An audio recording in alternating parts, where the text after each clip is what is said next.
يقول الإمام البانی رحمہ اللہ تعالی تمنیت ان اصبح مليونير.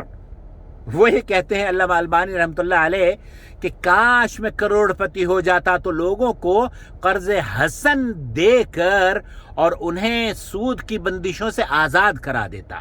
اور یہ بات انہوں نے اس وقت کہی جب ایک عورت کو انہوں نے قرض حسن دے کر اسے بینک کے سود سے نجات دلوا دی.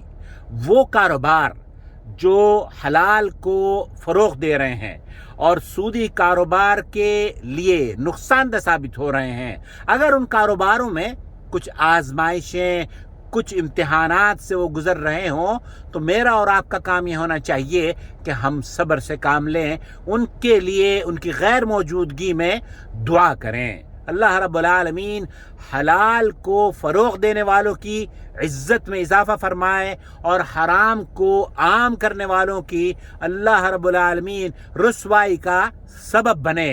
ان کی غیر موجودگی میں بھی ان کے لیے دعا کریں. مجھے امید ہے کہ میرے پیغام کو آپ سمجھ رہے ہوں گے.